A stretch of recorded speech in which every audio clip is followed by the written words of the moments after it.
Francia. Il premio Energheia Francia è stato coordinato dallo scrittore Peter Alberg, che purtroppo non è presente, ma l'ha coordinato con il responsabile del Dipartimento di Lingue Nord Europee della Sorbona di Parigi, il professor Sylvain Brien. Quindi invito il professor Brien con la vincitrice Amy Catherine Martel, con il racconto One Bird, One Stone, e anche Annelore Herman con il racconto menzionato Oui, Ou et Tu. Grazie, merci.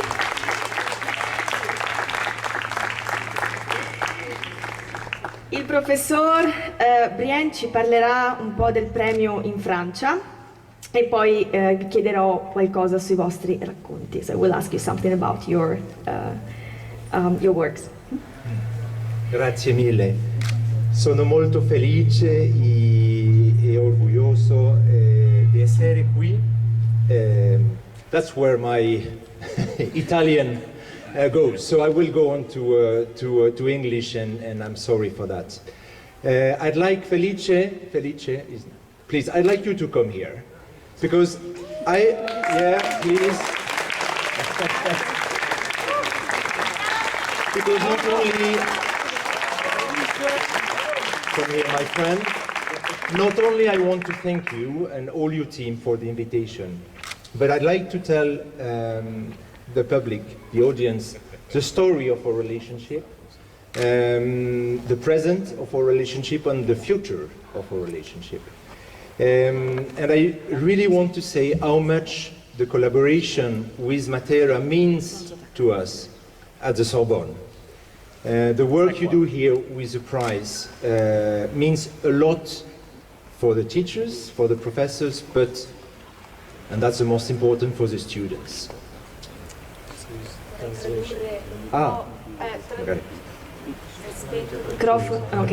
Traduco un attimo per chi non sa l'inglese. Il professore voleva invitare il Felice qui per descrivere come è nata questa collaborazione, come si è svolta qui e anche come si svolgerà in futuro. No, quindi in inglese, sì.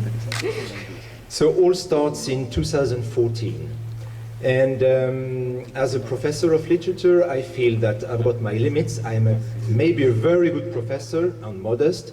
However, there is something I cannot teach. I can teach how a writer is working, but I cannot teach how to write. So I needed help, and I thought I should invite a writer to give a creative writing course. And the idea was to invite one writer every year, a different writer. The first writer on my list was, to my mind, the best, the most interesting writer in the Nordic countries today, Ulf-Petter Hallberg. So I invited him for a workshop of creative writing, and it was incredible, it was fabulous.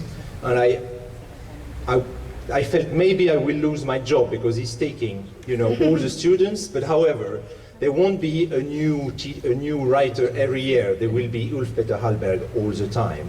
So since 2014, he's been teaching at the Sorbonne, creative writing.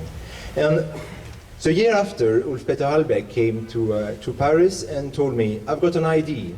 I've got an invitation to Matera. As a writer, we could create a collaboration with the Sorbonne. And this is where our collaboration started. And since that time, we have had this prize with a ceremony here, but also with a ceremony at the Sorbonne. Felice came and gave the prize at the amphitheatre at the Sorbonne. And this is wonderful, but we want to go further with the cooperation. So this year, we came with the idea of creating a workshop here in Matera with the best students of the Sorbonne teaching creative writing here, and that happened this week. And now we are thinking about getting this course on place every year, but also with seminars and workshops with scholars in Matera that organize between Matera and the Sorbonne. So Felice, be careful, because maybe next year there will be dozens of professors of Sorbonne around in your garden. And anyway, I can tell you that at the beginning of the week, I had a meeting with the new students, and I told them about this prize. And I told them, next year you might be here in Matera in September, and you could see the stars in the eyes. So it's a very big motivation for us, and we really hope that it's the beginning of a very long friendship. Riassumo quello che il professor Brian ha appena detto. La collaborazione è nata perché il professore stava cercando qualcuno che insegnasse, che facesse un corso di scrittura, perché lui non sapeva come insegnare a scrivere ai suoi studenti, ed è entrato in contatto con Peter Alberg, che gli ha proposto poi il contatto di Felice, e quindi è tramite questo contatto che è nata la collaborazione poi con Energheia.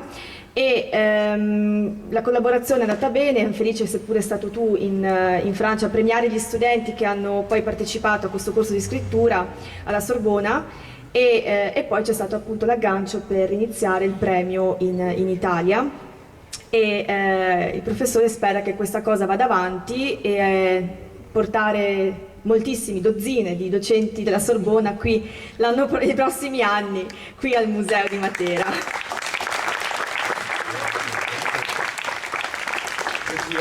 We are here tonight to speak about the winners. And I'd like to begin with reading a very short extract of the short story of Amy. I asked her to read the text, but I think she preferred me. I don't. Maybe it's because of my charmful French accent. Maybe. We'll see if I find the right. So it's a short story. It's quite short for a short story, but we won't read the whole. Just a few sentences. Talk about selfish. How is it that some people try to close themselves off from the world, and others have these, they can't just be pried open at any moment like little sisters, like little oysters. It's funny how we've built up these ideas of good and evil. Our men are automatically cast as criminals. It's like they don't even give us a chance to prove who we really are, to set ourselves out from the crowd. And it is written, Amy is taking the voice of a man, defending the man in society, and shifting the idea of good and evil. I think it's really fascinating. But Amy, why are you writing?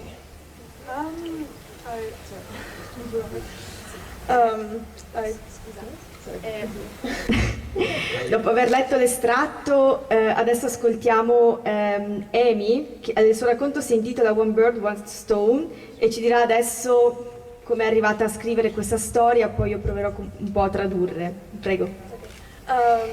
Well, I'm Irish, so I guess I've always grown up kind of surrounded by stories, and I used to write every day, and I think it's just really important for me to use my writing to get my feelings out, and I'm sure other people see the same way. But yeah, I use my writing to express myself and my thoughts, and maybe other people share the same thoughts. Irlandese. La ragazza è irlandese, quindi sappiamo che in Irlanda c'è molto folklore, ci sono molte storie, e quindi questa è parte di lei, è come è cresciuta, e questo l'ha portata poi a scrivere anche per il premio. And I'd like to ask the same question to Anne-Laure. What is your relationship to writing? Thank you. Why do I write? I think I write to feel alive and free. And I'm already in Matera for the second time. I came here 6 years ago. And all my thanks go to Felice. And because for me, Matera is the place of writing, but also it's a very European place. So Peter Hallberg is Swedish, living in Berlin. I'm German. We met in Paris with Sylvain, coming now to Italy, so what else? Grazie, sì. Anche per Angela la scrittura è un modo di sentirsi viva, creativa, e soprattutto è molto grata di essere qui a Matera per la seconda volta, è stata qui 6 anni fa e le piace molto questa atmosfera internazionale. Ha appunto riportato l'esempio di Peter Alberg che sì, svedese, poi ci si incontra qui in Francia, insomma tutto questo scambio di culture. Grazie Angela, merci. There is something fascinating in the way the two write, is the relationship with the reader.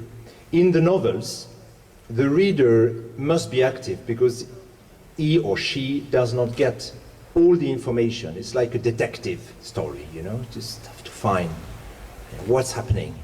I really love this idea that the real writer is a reader. What do you think about the way you establish a dialogue with the reader in your novels, in your short stories? Il professore chiede il dialogo, come loro pensano che si instauri un dialogo con il lettore. Well, I do agree with the detective, kind of find your own ending. I find it interesting that through writing, one person writing, you can like touch so many people and just they can have their own interpretation of what you write instead of just what you think should be what's written. Yeah, also in my story, so there's a bit of that, but there's also, through the way I wrote, you get to see more about the character and how he thinks, so it's more kind of like a stream of consciousness. But yeah, so there it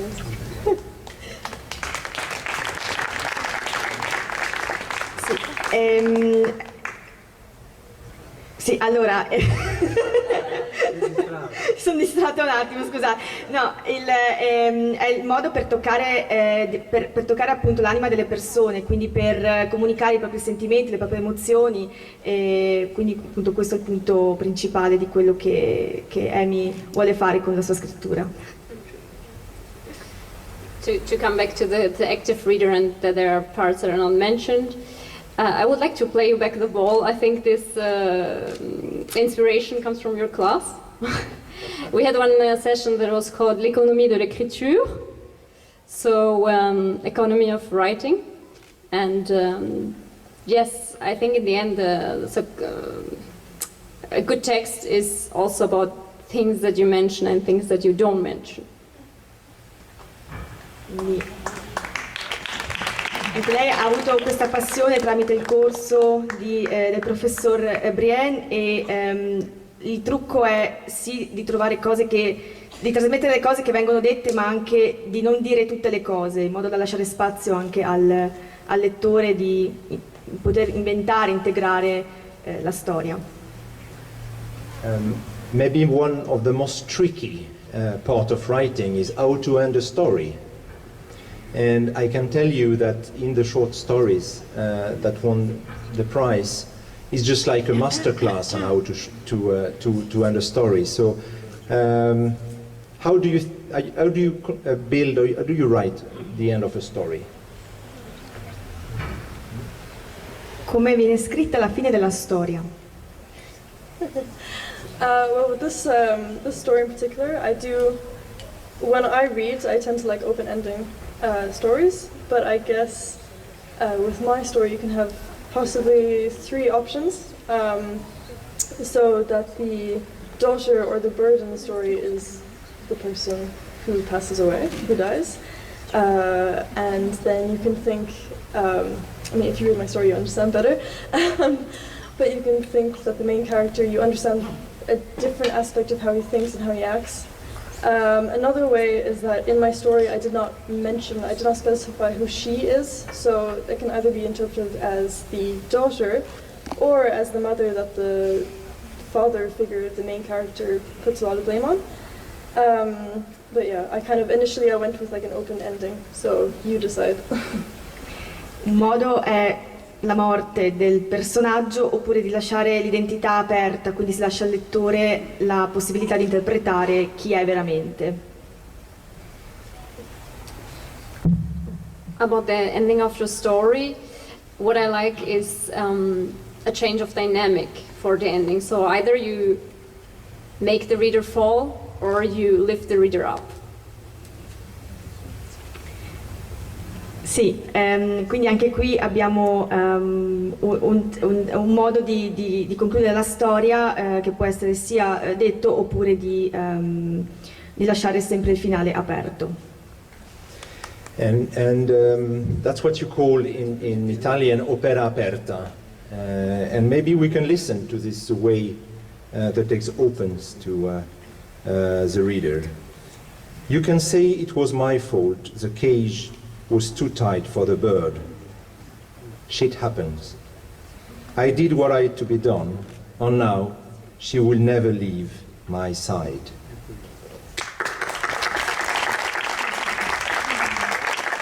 Grazie mille professor Brien, a Amy e a Annelore. Merci, merci. E terre cotte, mi raccomando.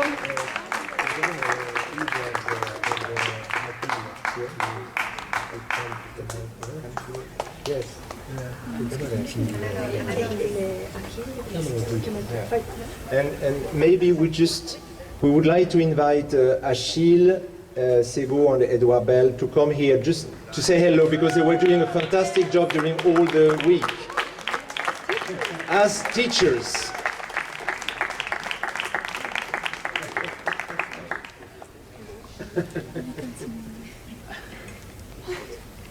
Edward e Achille hanno contribuito al corso di scrittura, sono stati due insegnanti, hanno tenuto dei workshop, quindi grazie per il vostro lavoro qui al premio. Non so se volete dire qualcosa brevemente. Edward. In these moments of joy and happiness, thank you. I always like to remember there will be a Monday morning. With that in mind, I always have a little poem. It's not mine, it's A.E. Houseman. It's 14 lines. Into my heart an air that kills from yon far country blows. What are those blue remembered hills? What farms, what spires are those? It is the land of lost content. I see it, shining plain. The happy highways where I went and cannot come again. Thank you very much to everyone. Era una poesia. Thank you very much. Achille, you too. I'll just be very short and say grazie, grazie mille Matera.